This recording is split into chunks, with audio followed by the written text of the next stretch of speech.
Have you ever been to Goa? The mere mention of this name brings a wave of excitement on the face. Boredom fades away, you wake up smiling, and the next moment, you find yourself in the grip of a dream. The setting evening, the bottomless sea in front, the sun slowly setting in the sea, and you spread a vast plain of golden sand by the rays of the sun on the seashore. Sometimes with a bottle of fennel, so sometimes with someone close to you. It just seems that there should be no break on this chain of dreams. Fresh sunrise and boozy Goa nights. Realizing this mood of Goa, the traveler and enthusiast have said one thing in English. They say, when life hits you with boredom, escape to Goa.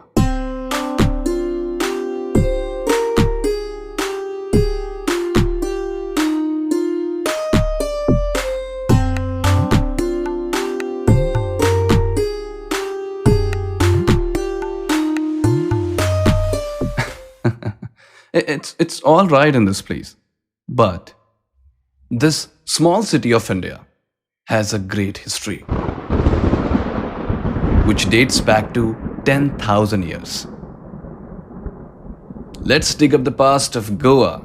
Let's dive into India Unveiled, episode 16, History of Goa, or we can say Gomantak, or we can say Govi or Goapuri. The medieval Arabian geographers knew it as Sindapur or Sandapur, and the Portuguese called it Velha Goa. The history of Goa dates back to prehistoric times, though the present day state of Goa was only established as recently as 1987. In spite of being India's smallest state by area, long and diverse, it shares a lot with Indian history, especially with regard to colonial influences and a multicultural aesthetic. Those Galimal rock engravings, belonging to the Upper Paleolithic or Mesolithic periods, exhibit some of the earliest traces of human settlement in India. Those Galimal rock engravings are rock engravings in the village Usgalimal in South Goa, and that's one of the important prehistoric sites in Western India. Situated on the banks of river Kushwanti, these engravings exhibit earliest traces of human settlement in Goa. These petroglyphs, rock art, are approximately 4,000 to 6,000 years old and belong to the Neolithic period. More than 100 distinct figures spread an area of 500 square meter, including images of bulls, labyrinths, and human figures, are carved on laterite stones. Laterite is a kind of rock. The Mauryan and Satavahan empires ruled modern-day Goa during the Iron Age. During the medieval period, Goa was ruled by the Kadamba Kingdom, Vijayanagar Empire, Bahmani Sultanate, and Bijapur Sultanate. It was ruled by the Kadamba dynasty from 2nd century CE to 1312 and by Muslims of Deccan from 1312 to 1367. The city was then annexed by the Hindu kingdom of Vijayanagar and was later conquered by the Bahmani Sultanate, which founded Old Goa on the island in 1440. The Portuguese invaded Goa in 1510, defeating the Bijapur Sultanate. The Portuguese rule lasted for about 450 years and heavily influenced Goan culture, cuisine, and architecture. In 1961, India took control over Goa after a 36-hour battle and integrated it into India. The area of Goa was incorporated to Goa, Daman and Diu, which included the Damaon territory in the north of the Konkan region. In 1987, following the Konkani language agitation, Goa was granted statehood. Goa has one of the highest GDP per capita and Human Development Index among Indian states. Earliest history. There is evidence of tectonic origins of Goa dating back to 10,000 BC. Further, evidence of human occupation of Goa dates back to at least to the Lower Paleolithic age. Paleolithic Age means the Old Stone Age, the ancient cultural stage or level of human development, categorized by the use of rudimentary chipped stone tools. However, evidence suggesting the region's ancient foundation is obscured by the legend of Goa's creation by the Hindu sage Parshuram. The history of Goa or Gomantak has been woven into seamless strings of various myths and stories, which is the history that take us back into the time of Mahabharata. According to the legends, the origin of Goa lies when Parshuram, the sixth incarnation of Lord Vishnu, ordered the sea god Varun to recede the sea to the point his axe struck after he flung it. Lord Varun then gave up this piece of land till the banks of river Mandovi and river Zuari to Parshuram, an Aryan clan accompanying him. This piece of land came to be known as the Konkan, of which Goa is the southernmost part. The Bronze and Iron Age, age of village gods and goddesses. In 2200 BC, the first written reference to Goa appears to have been in cuneiform, in Sumerian times when the king Judea of Lagash called it Gubu. Sumerians had established trade contacts with Goa and many Sumerians settled in Goa and along the Konkan coast. Sumerians are believed to have modified many local customs and introduced their own systems such as their style of temple, architecture, the Devdasi system. The Sumerians also influenced the language, caste system, and the kinship practices to some extent. Sumerian influence in Goa can also be seen in the entertainment and games of the region. Geological origins. Some parts of present-day Goa appear to have been uplifted from the sea due to geological tectonic plate movement. There is evidence to support this history, as indicated by the presence of marine fossils, buried seashells, and other features of reclaimed topography in the coastal belt. Fossilized branches have been found later in many villages on the foothills of the Sahyadri, dating back more than 10,000 BCE. Thus, the geologists concluded that Goa has risen from the seabed as a result of violent tectonic movements. At the decline of the intensity of population in the last Pleistocene age, around 10,000 BCE, the bottom of Deccan Plateau was lifted up and out of sea waters by the tectonic movements, formed the west coast of India, Goa being a part thereof. Prehistory, Paleolithic and Mesolithic era, which means Old Stone Age and Mid Stone Age. Until 1993, the existence of humans in Goa during the Paleolithic and Mesolithic period was highly debated. The discovery of rock art and engravings on lateritic platforms and granite boulders from Usgalimal on the banks of west-flowing river Kushwanti has shed light on the prehistory of Goa. The rock shelter at Usgalimal has enough space for 20 to 30 people. The perennial stream, which means the stream that flows all year long, in the vicinity, which might have served Stone Age man for centuries as a source of water. An anthropomorphic figure, which means attribution of human traits, emotion, or intention to non-human entities. It is considered to be innate tendency of human psychology. So the same figure of Mother Goddess and tectiforms resembling like tree-like motifs has been found. This site was discovered by Dr. P. Shirodkar. Exploration of several Mesolithic sites of the Mandovi-Zuari basin at other sites such as Keri, Thane, Anjuna, Mogzin, Virdi has led to the discovery of several scrapers, points, bores, cones, etc. A hand axe has also been found at Usgalimal. Further, unifacial choppers were recovered on a flat-based pebble of quartzite from a pebble of conglomerate at Shigaon on the Dudhsagar River. conglomerate is a type of rock. And yes, it's also believed that the hand axe which is found at Usgalimal is the axe of the Lord Parshuram, the sixth incarnation of Lord Vishnu. As Goa has a great history describing him as the founder of Goa. So yeah, the evidence of Paleolithic cave existence can be seen at Dabolim, Adkon, Shigaon, Fatorpa, Arli, Molinginim, Diwar, Sangim, Pilairn, Mudgaon, etc.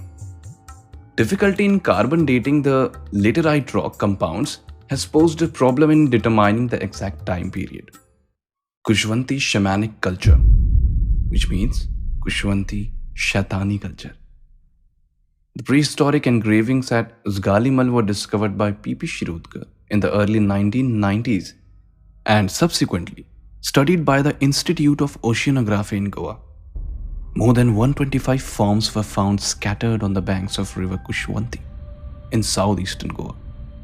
According to Kamath, these are evidence of prehistoric Goan shamanistic practice. For hundreds of years, the Kushwanti rock art of Goa was known locally as Gauravakyanchi Chitram, or pictures made by cowherds. But people did not know how ancient these works were, nor could anyone interpret them.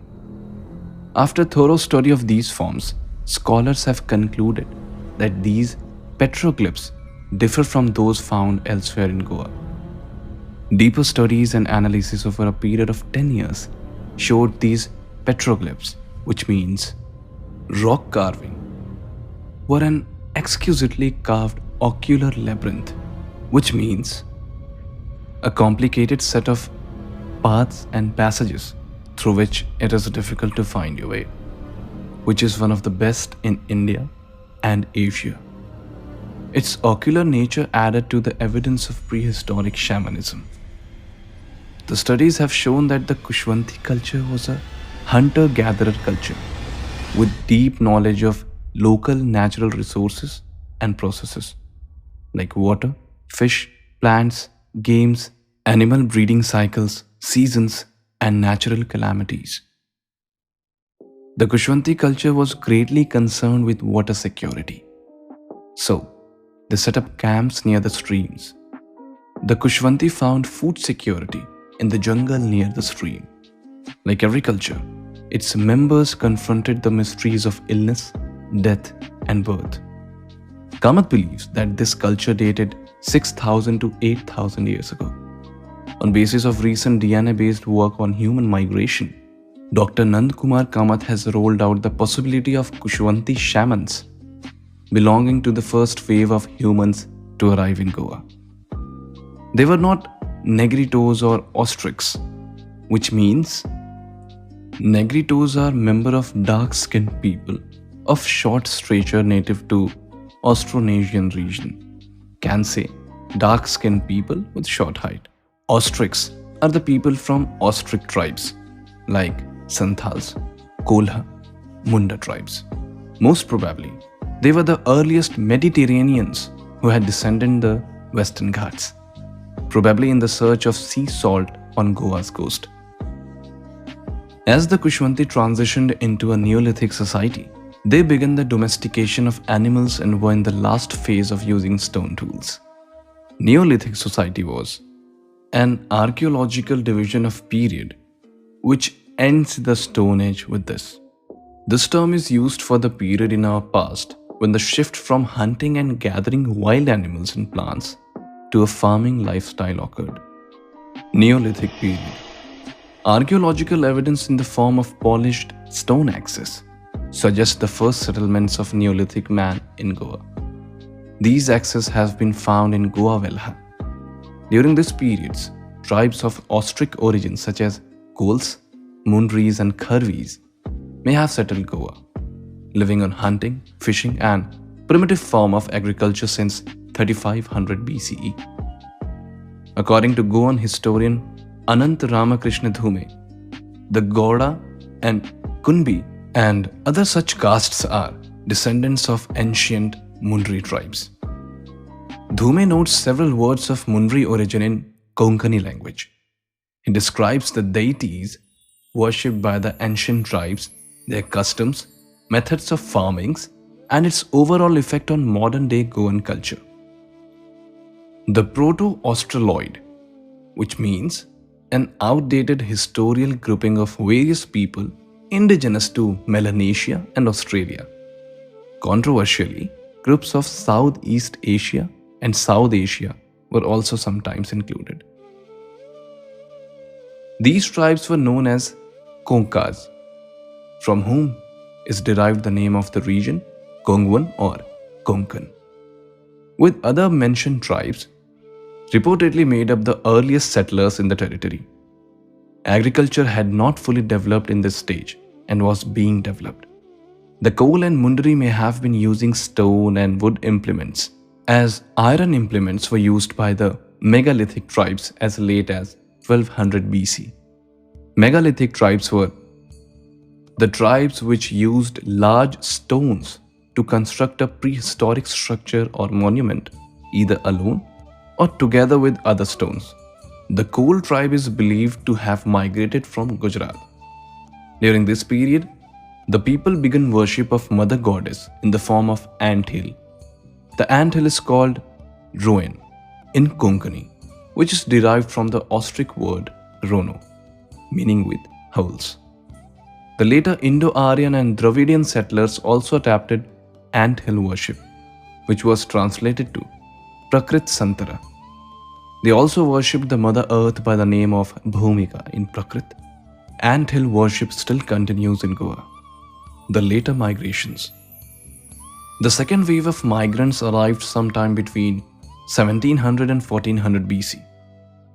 This second wave migration was accompanied by the southern Indians from the Deccan Plateau. A wave of Kusha or Harappan people moved to Lothal, probably around 1600 BC, to escape submergence of their civilization, which thrived on sea trade. With an admixture of several cultures, customs, religions, dialects, and beliefs, led to revolutionary change in early Goan society. The Mauryas. Goa was a part of the Mauryan Empire of Emperor Ashoka. It has been known to other cultures by different names. 200 years before Christ, Goa became the southern fringe of the Emperor Ashoka. The Aryans had pushed the Dravidian kingdoms to the southern tip of India, such as the Cholas, Pandyas, Tamil Mud, Satyaputras, and Keralaputras. Having an edge over the past helps us understand the history of Goa better. Goa was called Sunaparant by the Mauryas. Chandragupta Maurya incorporated the west coast of India in his province of Aparant, and the impact of Magadhan Prakrit, the official language of the Mauryan Empire, on the local dialects resulted in the formation of early Konkani, as was the case of the other Aryan vernaculars. During this era, Buddhism was introduced in Goa. Similarly, a native Goan named Purna, also known as Punna in Pali, who traveled to Sarnath, is considered a direct disciple of Buddha, who popularized Buddhism in Goa in the 5th century BC. The era of consecutive Hindu dynasties in Goa. Goa was ruled by several dynasties of various origins from 1st century BCE to 1500 AD. For 700 years, a lot of Hindu dynasties ruled Goa. History of Goa is a timeline ruled by the several dynasties from origins with a different traditional and cultural background. Indo-Parthians, 2nd to 4th century AD. Abhiras, Bhattaputras, Bhojas, 4th to 6th centuries. Chalukyas of Badami, 6th to 8th centuries. Rashtrakutas of Malkhed, Shilaharas, 8th century to 10th century. Kadambas, 1006 to 1356. Yadavs of Devgiri, 12th and 13th century. Vijayanagar Empire, 14th and 15th century. Bahmani Sultanate, 15th century. Now the most anticipated part of this episode. Colonialism by the Portuguese Empire. How did Portuguese came to India? They conquered, they invaded, they settled, they ruled, and the golden age of Goa and the decline of the Portuguese Empire. Let's discuss all these things in the second part of this episode. The whole episode will be dedicated to the Portuguese colonialism only. So, stay connected till we invade the Portugal history of Goa. Did you like this episode? If yes, don't forget to rate this podcast on whichever platform you're listening to. And don't forget to rate me on whichever platform you're listening to. I'll be coming up with the next episode real soon, the colonialism of Portuguese in Goa. Till then, take good care of your health. See you soon. This is Rakesh signing off from India Unveiled. Thank you for listening.